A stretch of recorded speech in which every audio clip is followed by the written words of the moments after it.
하나님 말씀은 구약성경 욥기 29장 18절에서 20절까지입니다. 우리 같이 한 목소리로 함께 읽겠습니다. 내가 스스로 말하기를 나는 내 보금자리에서 숨을 거두며 나의 날은 모래알같이 많으리라 하였느니라. 내 뿌리는 물로 뻗어나가고 이슬이 내 가지에서 밤을 지내고 갈 것이며 내 영광은 내게 새로워지고 내 손에서 내 화살이 끊이지 않았노라. 아멘. 인생의 의미와 목적이라는 제목으로 말씀의 은혜를 나누고자 합니다. 지금 우리가 살펴보고 있는 것은 욥이 이제 고난을 겪고 난 뒤에 이 세상을 살아가는 인생의 참된 의미가 무엇인지 깨닫게 되었고 사후 세계에 대한 그 계시를 하나님으로부터 듣게 되어서 이제 사후 세계에 대해서 이제 그의 깨달음을 우리에게 전하고 있는 문맥입니다. 지금 여기서는 이제 천국에 대한 이야기를 하고 있는데 바로 욥이 이제 자신이 정말 추구해야 되는 그 존귀와 영광, 자신의 행복과 그 인생의 참다운 가치, 그것은 이 세상에서 찾을 것이 아니라 그것은 사후 인생에 그 진정한 인생의 가치가 있다는 것을 깨닫게 되었습니다. 그리고 이제 18절에서 계속해 나가는데 내가 스스로 말하기를 나는 내 보금자리에서 숨을 거두며 나의 날은 모래알같이 많으리라 하였느니라. 여기를 좀 이해하기 쉽도록 이제 이걸 사역을 좀 하면 나는 나의 보금자리와 함께 둥지로 저는 이제 번역을 했는데 둥지와 함께 죽을 것이며 나의 날은 모래알같이 많을 것이라고 말했다. 이것은 나의 둥지와 함께 죽을 것이며 그러니까 보금자리에서라고 되어 있는데 여기서는 뭐뭐 함께라고 하는 의미를 가지고 있는 임이라고 하는 전치사를 쓰고 있기 때문에 둥지와 함께 죽을 것이며 그래서 여기서 둥지가 의미하는 것은 욥이 과거에 겪었던 자신의 집, 자신의 자식과 재산과 이 모든 것, 그것을 가산, 이런 의미겠죠. 그것이 멸망할 때 멸망한 것을 의미하는데 이것은 또 종말론적으로는 나의 둥지, 나의 집이라고 하는 것이 가장 일차적인 나의 집은 사실은 육체이지 않습니까?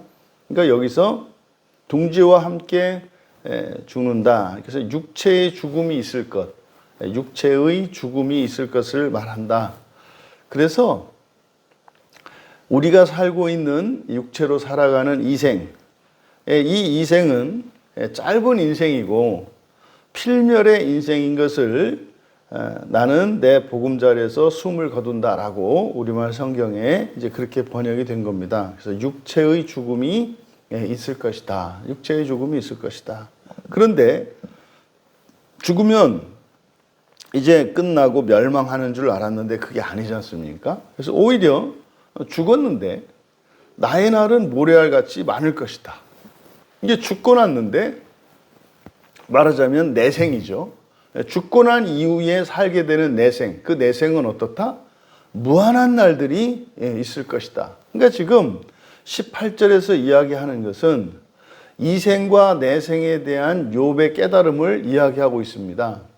그러니까 이생의 삶은 짧을 것이라는 것, 그리고 반드시 멸망할 것이라는 것.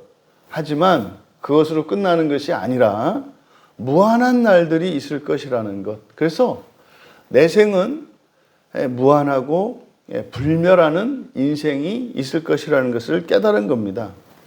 우리가 이러한 유한한 육체의 삶과 무한한 내세의 삶에 대한 계시를 밝힘으로써 죽음에 대한 바른 이해를 가질 수 있습니다.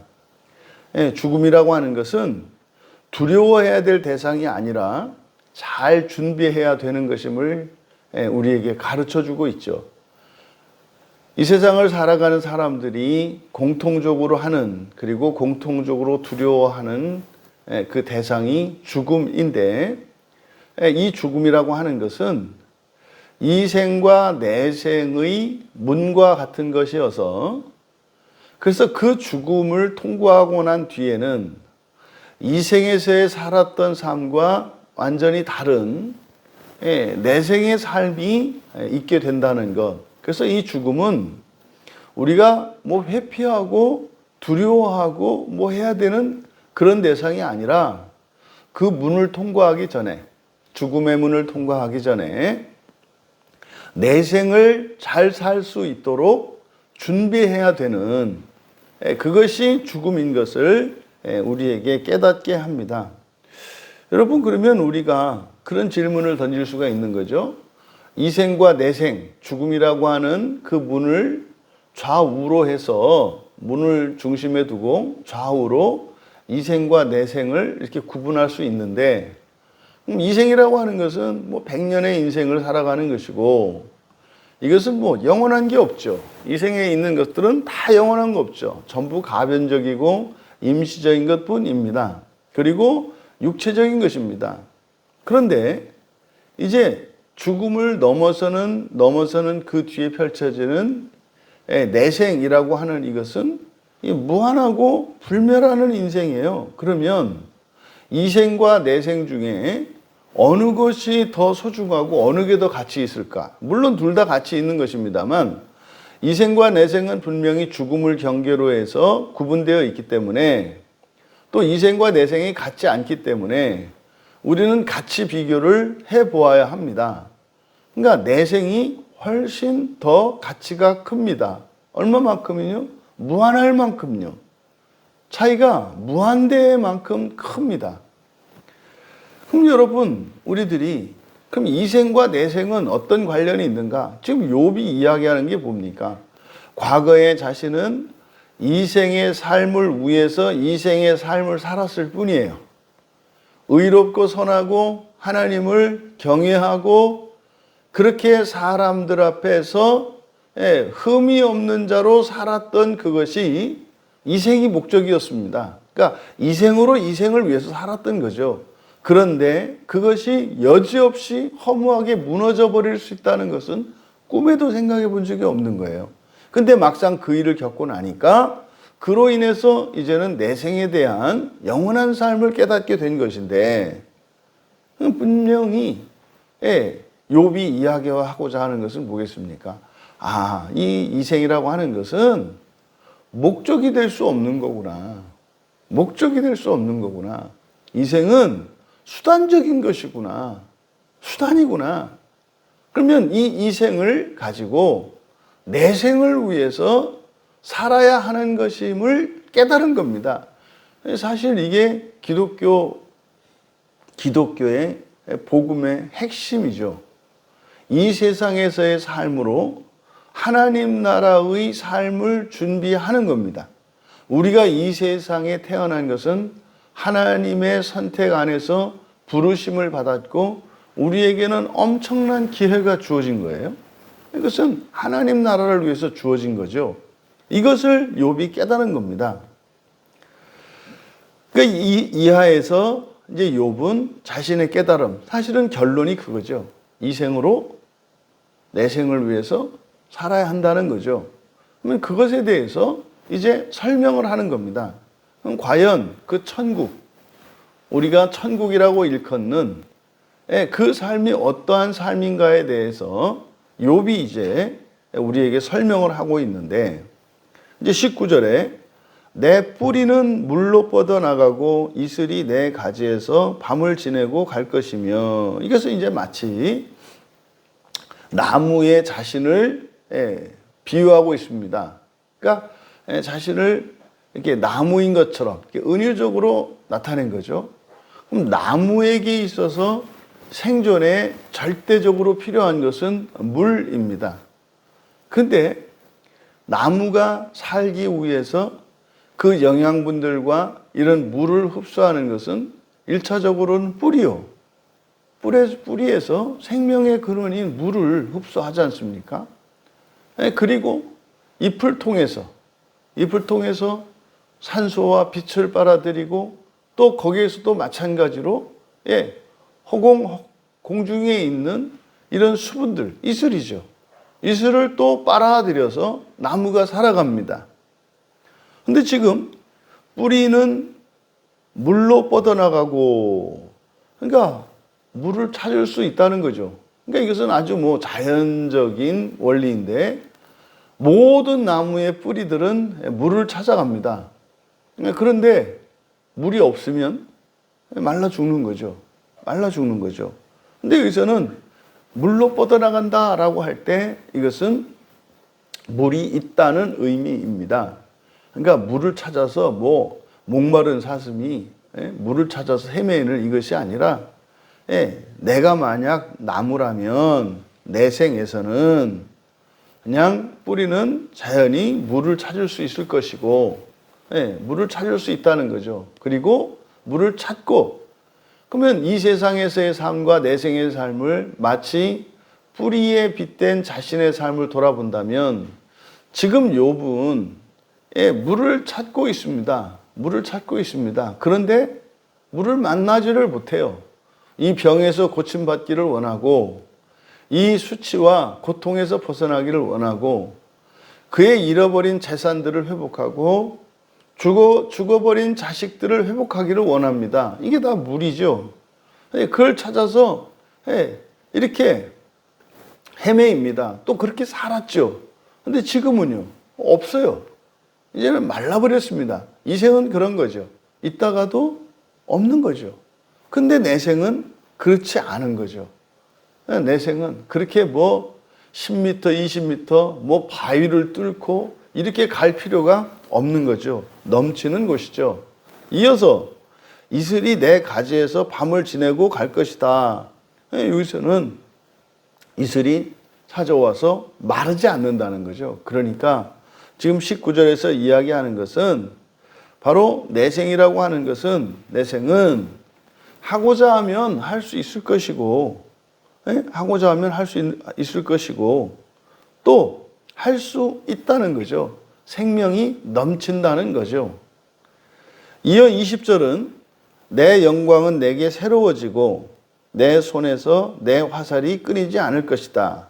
이제 19절은 생명에 대해서 이야기를 했는데 20절에서는 영광에 대해서 이야기합니다. 내 영광은 내게 새로워지고, 이 생에서의 영광은 어떻습니까?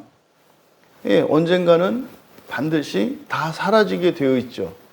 이 생에서의 영광은 날로 시들어갑니다. 어느 한 기간 동안은 그 영광이 새로워지는 것 같고 더욱 빛나는 것 같을지 모르겠습니다만, 한계점에 다다르고 나면 그 다음부터는 그 영광의 빛이 점점 이제 사멸을 향해서 치닫게 됩니다. 이거는 예외 없죠. 그런데 내 생은요, 날마다 새로워진다는 겁니다. 날로 새로워진다는 겁니다. 그러니까 이 영광은 존재를 나타내는 것이고, 이 세상은 생로병사를 겪으면서 시들어가고 늙어가고 죽어갈 건데, 많던 것도 점점 줄어들게 될 건데, 내 생은 어떻다는 겁니까? 그 존재의 영광이 날로 새로워진다는 거예요. 이게 사실은 인생에 우리의 그 영광이 가장 빛나는 날은 사실은 오늘입니다. 오늘. 근데 내 존재의 영광의 빛이 쇠하여지는 것을 가리기 위해서 재산이나 권력이나 명예나 다른 무엇으로 그것을 대체하려고 인간들은 끊임없이 포장하며 살아가죠. 그렇게 한들 죽음에서 한치라도 더 멀어질 수가 있습니까? 세월이 가고 늙어짐과 힘없어져 감에 뭐가 달라질 게 있습니까? 없죠. 하지만 내 생은 어떻다? 그 존재의 영광이 날로 더해진다. 그래서 이 생에서는 오늘의 영광이 가장 뛰어난 영광이라면, 내 생에서는 오늘의 영광이 가장 초라한 영광이 되는 거죠. 왜요? 날로 날로 더 새로워지기 때문에. 이어 내 손에서 화살이 끊이지 않을 것이다. 이 화살이라는 것은 뭐겠습니까? 이것은 나의 수단이고 도구이지 않겠습니까? 이게 뭐 전쟁터에서 이제 싸우려면 절대적으로 필요한 것이 이제 칼과 화살인데 그 화살이 끊이지 않을 것이다. 이 세상에 이제 자원에 관한 거죠. 이 세상의 자원은 다 마르게 되어 있습니다. 심지어 지구 안에 있는 모든 물질들은 우리가 사용하고 나면 다 소모되죠. 지금 우리가 이 문명을 살고 있는데 대부분 지금 우리는 다 이 화석 연료를 사용하고 있지 않습니까? 땅 속에서 기름을 퍼 올려서 그것으로 전기를 만들고, 근데 문제는 이게 부작용도 크고 또 이 언젠가는 고갈된다는 거 아닙니까? 그래서 뭐 여러 가지 뭐 원자력이라든지 뭐 이렇게 자연 친화적인 새로운 그 에너지를 만들어내기 위한 수단들을 강구하고 있기는 합니다만, 그래도 우리가 이 세상을 살아가는 데 필요한 자원들이라고 하는 것은 반드시 고갈되게 되어 있습니다. 그런데요, 내생은요, 끊이지 않는다. 화살이 끊이지 않는다. 그러니까요, 이런 수단과 도구라고 하는 것이 마르지 않는 것이 내생이다. 존재론적으로 날로 날로 새로워집니다. 우리에게 필요한 것들과 우리가 원하는 것들이 마르지 않고 언제든지 그렇게 충분히 공급이 됩니다. 이것이 내생이라는 거예요. 지금 욥이 우리에게 전해주는 이 말씀 속에 이생과 내생에 대한 비교가 들어가 있는데, 우리가 이생의 삶은 철저하게 내생을 위한 수단인 것을 기억해야 합니다. 근데 이것을 벗어나는 것이 사실 기본적인 종교인들의 깨달음이죠. 종교인들이 깨닫는 깨달음은 이 생의 모든 것, 사람들이 그렇게 필요로 하고 절대적인 것처럼 여기는 그 모든 것들은 임시적인 것이고 수단이라고 하는 것을 깨달음이 있는 종교인들은 다 알게 됩니다. 근데 뭐 우리 그리스도인들은 그를 스스로 뭐 득도를 하거나 뭐 깨달음이 필요한 게 아니라 그냥 성경을 통해서 배우면 될 일이죠. 오늘의 삶이 내일의 삶만을 위한 것이 아니라 오늘의 삶도 어제의 삶도 내일의 삶도 내생을 위한 것이어야 한다는 거죠. 그것이 지혜로운 것이라는 거죠. 두 번째로 이생과 내생은 바로 육체적인 삶과 영적인 삶입니다. 이생의 삶은 육체적인 삶이고 내생의 삶은 영적인 삶이에요. 그러면 육체적인 삶인 이생이라고 하는 것은 우리가 우리의 몸으로 살아간다고요. 우리의 몸으로. 우리의 몸으로 일을 하고 우리의 몸의 기능과 우리의 몸을 가지고 우리의 신분이나 존귀와 이 모든 것이 결정이 됩니다. 그래서 육체로 살아가는 게 인생이에요. 그러면 이생으로 내생을 준비하며 살아가려면 그럼 육체로 살아가는 게 이생인데 육체로 살고 있는 우리가 이생에서 어떻게 내생을 준비하면서 살아가냐 말이죠. 그러니까 육체로 살되 우리가 내생을 위하여 그 영적인 삶을 살아야 하는 거예요. 그럼 영적인 삶이 뭡니까? 영적인 삶? 그러면 영 하면은 하나님 나라, 그리고 물질화된 영적인 것이 뭡니까? 거룩한 책 성경인 거죠. 우리 안에 성령이 계시고 이 세상에 종이와 문자가 인쇄되어 있는 종이라고 하는 물질로 우리에게 책의 형태로 주어진 이 성경, 이것이 이 세상에 유일하게 영적인 물질입니다. 성경은 물질입니다만 이것은 영적인 물질이죠. 그래서 거룩한 책이라고 하는 겁니다. 그러면 종이와 인쇄되어진 이 활자들은 인간의 육체와 같다면 그 활자 속에 담겨져 있는 단어와 문장 속에 담겨 있는 그 진리는 우리 안에 거주하시는 성령과 같은 거죠. 그러니까 성경이 곧 우리의 존재에 대한 유비인 겁니다. 우리가 육체라고 하는 이 몸을 입고 있습니다만은 우리 안에는 성령이 살아계시잖아요. 그러니까 우리가 성령의 인도하심을 따라서 우리가 영적으로 살아가는 거거든요. 근데 성령이 보이지를 않아요. 그래서요, 성령께서 보이는 육체로 우리에게 이 성경을 주신 거죠. 그래서 성경 진리를 따라서 성령에 이끌리는 삶, 이것이 영적인 삶의 핵심입니다. 그냥 공부하는 게 아니잖아요. 그러니까 이 성경은요, 그냥 단순한 책이 아니라 거룩한 책이에요. 거룩한 책. 왜요? 이 성경에 문자로 기록된 이 내용들, 그냥 내용을 보면 지금 여기에서도 뭐 나무를 가지고 욥이 자신을 이렇게 은유적으로 나타내고 한 모든 수사법들과 단어와 문법들을 사용해서 문장으로 기록되어 있단 말이에요. 그런데 성경은 그런 게 아니라 이것은 영적인 책입니다. 그러면 이 성경에서 진리를 깨달으면 바로 성령께서 우리를 이 진리로 인도하시기 때문에 바로 육체로 영적인 삶을 살아가는 방법은 뭐다? 성경의 진리를 따라서 성령에 이끌리는 삶이에요. 성령에 이끌린다는 게 뭡니까? 순종하는 거죠. 성경을 읽어요. 성경에서 또 뭐 설교를 들어요.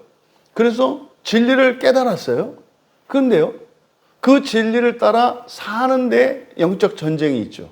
여기 이제 반대가 오고 저항이 옵니다. 그때 성경 말씀에 순종하며 성경 말씀이 나의 전 인격과 일치되어질 때 그것이 영적으로 사는 삶이에요. 그러니까 바로 이 성경 말씀이 지적으로, 지성적으로 동의가 되고 감성적으로 기뻐하며 의지적으로 행해져 가는 것, 점점 이것이 영적인 삶으로 변해가는 거죠. 그러니까 이것은 성경에 있는 내용은 무슨 율법책, 심판하는 책이 아니라 네가 살인을 하면 너는 벌을 받아야 돼, 이것이 아니라 사람이라고 하는 존재는 생명을 지키고 보호하기 위해서 창조된 존재이기 때문에 생명을 죽이고 해하고 생명을 더럽히는 것 자체는 내 존재가 불완전하다라고 하는 증거인 것을 알려주는 기준인 거죠. 그러면 그 진리를 깨닫고 아하, 나는 사람을 사랑하며 살게 되어 있는 거구나. 아하, 내가 아무리 내 신분이 어떠할지라도 나는 참으로 존귀한 자고 존엄한 자로구나. 그 영광의 빛이 이 세상의 그 무엇과 비교할 수 없는 존재로구나. 자존감과 명예를 지키고 하나님 자녀된 그 영광을 따라 살아가는 것이 사람이라는 거죠. 근데 우리가 이런 환경이나 이런 거에 의해서 나 스스로를 비참하게 여기고 절망하고 좌절할 때 아하, 내가 아직 그 온전한 하나님의 영광에 이르지는 못했구나 라고 하는 그 기준을 가지는 것뿐이죠. 우리는 다만 성령에 이끌려 점점 더 성경에 가까운 사람이 되기 위해서 살아갈 뿐입니다. 이것이 영적으로 살아가는 거예요. 그러니까 이것은 얼마만큼 영적이냐는 중요하지 않습니다. 자신에게 있어서는요. 자신에게 있어서는. 우리가 얼마만큼 더 영적이냐라고 하는 것은 사실상 우리가 얼마만큼 이 세상을 살면서 하나님의 영광을 더 드러내고 더 의미 있고 가치 있는 삶을 사는 거냐는 결정이 되죠. 우리가 더 많은 일을 할 수 있게 될 것이고 또 그에 못 미치는 인생을 살아가는 사람도 있을 겁니다. 하지만 우리가 영적으로 살아가는 데 있어서는 그런 분량의 차이는 의미가 없다. 영적으로 살아간다는 점에서는. 세 번째로, 그러면 이 생은 결국, 우리가 이 세상을 살아가는 이 생은 결국 뭡니까? 성경을 통해서 성령의 인도를 받기 위해서 주어진 시간이고 기회라는 거죠. 그러니까 결국 이 세상 사람들이 진리를 추구해요. 이 세상 사람들이 답을 얻기를 원해요. 그게 진리입니다. 진리가 뭐예요? 성경입니다. 성경. 이게 진리예요. 사람들은 모든 종교인들과 철학자들이 찾아 헤매는 것이 사실은 이 성경입니다. 성경. 근데 문제는요, 이 성경에서 진리를 발견하지 못해요. 왜요? 이건 똑같이 종이와 잉크로 되어 있는 물질로 보이니까요. 근데요, 거듭난 사람들에게는 이것이 그냥 책이 아니라 거룩한 책으로서 영적인 진리를 담고 있다는 걸 알게 되죠. 그러니까 성경을 읽는데 이거는 완전히 다른 거죠. 완전히 다른 거죠. 근데 어떻게 거기서 그런 얘기가 나와? 예, 그렇게 써 있어요. 근데 어떤 사람들에게는 그게 안 보인단 말이죠. 그러니까 결국 사람들은 지금도 여전히 진리를 찾아 헤매고 있습니다만, 우리가 구원과 관련하여 믿는다 하는 게 뭡니까? 결국은요, 예수님을 믿고 성령님을 믿고 삼위일체 하나님을 믿고 또 우리가 첫째 부활할 수 있다고 하는 그 길이 길을 믿고 성경을 믿는 거예요. 성경을. 결국 인생은 뭡니까? 성경을 위해서 태어난 거예요. 성경을 위해서. 그럼 성경이 있기 이전의 사람들은요, 성경을 위해서 태어난 사람들이죠. 성경이 만들어지기 위해서, 그 진리가 이 세상에 온전히 드러나기 위해서 성경을 위해서 쓰임받았던 사람들인 거죠. 우리는 성경 이후로 살아가니까 성경이 만들어진 이후에 태어난 모든 사람들은 성경으로 성령의 인도하심을 받으며 이제 내 생을 준비하며 살도록 태어난 것입니다. 하루의 일상 중에 성경을 놓지 말아야 합니다. 어떤 경우에도 오늘 하루가 성경을 읽고 성경에서 진리를 깨닫지 못한다면 오늘 하루는 허무한 하루가 된 겁니다. 이것은 개인적인 입장에서 말씀을 드리는 거예요. 창조적인 입장에서, 우주적인 입장에서 우리의 존재 자체는 의미가 있습니다.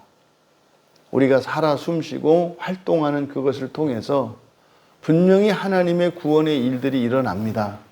근데 그것과는 또 다르게 우리는 우리 각자의 구원을 이루어가며 살아가야 하는데, 그것은 영적인 삶을 살아가는 거죠. 그러면 오늘 하루를 살았는데 성경을 통해서 진리를 깨닫지 못했고 또 그 진리로 성령의 이끌림을 받지 않고 살았다면 그저 이 세상의 것에 매여서 하루 종일 세상 사는 일에 골몰하고 그저 세상 사는 일에 정신없이 시간을 보냈다면 그 하루는 사실은 죽은 것과 다름없는 인생입니다. 어떤 사람은요, 똑같이 100년을 살아도 어떤 사람은 하루도 살지 않은 것과 같은 인생이 있을 수 있고 말이죠. 어떤 사람은 100년의 인생을 꽉 차게 살아가는 사람이 있을 수 있습니다. 그것은 어디에 의해서 결정이 됩니까? 진리를 따라 진리로 성령의 이끌림을 받으며 살았는가 하는 것입니다. 여러분, 이런 문자가 기록된 육체의 지식을 얻는 그런 책이 아니라 성령의 가르침을 듣고 전 인격을 변화시키고 우리의 본성을 변화시키는 거룩한 책으로서 영적인 삶을 살아갈 수 있는 유일한 수단으로서 성경을 읽고 그 성경의 유익을 얻으며 살아가시는 우리 모두 되시기를 주님의 이름으로 축원합니다. 하나님, 너무나 많은 사람들이 인생의 참다운 의미와 가치를 모르고 그래서 인생의 목적이 무엇인지 알지 못해서 여전히 방황하며 또는 이 세상의 그 어떤 일에 몰두하고 심취되어 정말 우리에게 주어진 값진 인생의 시간들을 무의미하고 허무하게 인생을 보내게 되는 것을 깨닫게 됩니다. 우리 인생은 성경을 읽고 성경 속에 담긴 진리를 깨닫고 그 진리로 성령의 인도하심을 받으며 살기 위한 것임을 잊지 않게 하여 주시고 우리 인생이 후회 없는 알찬 인생이 다 될 수 있도록 은혜를 내려 주시옵소서. 감사하며 예수님의 이름으로 기도하옵나이다.